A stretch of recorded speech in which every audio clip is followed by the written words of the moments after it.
those wormin, squirmin' kids at home, in school? Oh my gosh, they have so much energy. It just seems like their cells are popcorn and they're just popping and moving and jumping and touching and running and getting out of their seats all of the time, right?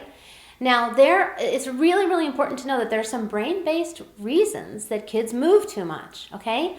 One reason is that they have too little or too much of a specific neurotransmitter, all right? And what happens in the brain is that there's this balance between excitatory neurotransmitters and inhibitory neurotransmitters.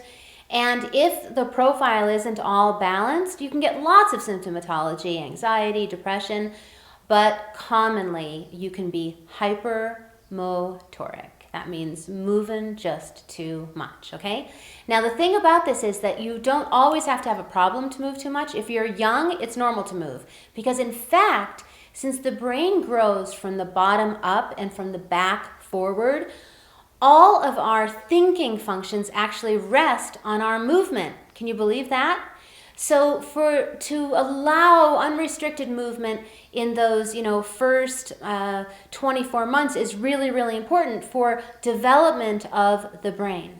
And then moving up to 5 years of age, providing opportunities for climbing and sliding and turning upside down and, playing wrestling and games with mommy and daddy. Those are all really, really important for brain development, okay? So it's going to be really natural for lots of children to move a lot before they go to school. Now, how do you know if a child might be hyperactive when they're very, very young, even before the diagnosis formally kicks in?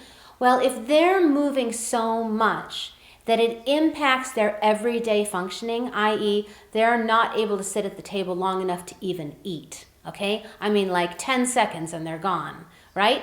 Or if they're moving so much or staying so awake at night that they're not getting proper sleep. That's when you've got to go see your pediatrician or developmental pediatrician, because while we generally do not diagnose ADHD, under about 7 years of age, it's important that we don't miss those kids who might be needing helpful interventions, okay? So the important thing is to understand that there's a lot of biology under which we move. Now, I want to say another thing about it. The fact that we've restricted movement in our schools and in our children's lives, and we say, sit there and hold still, and I'm going to teach you, and then you give it back to me, that is no good for children. We are agricultural beings. We are made to roam this earth and move in order to learn and grow.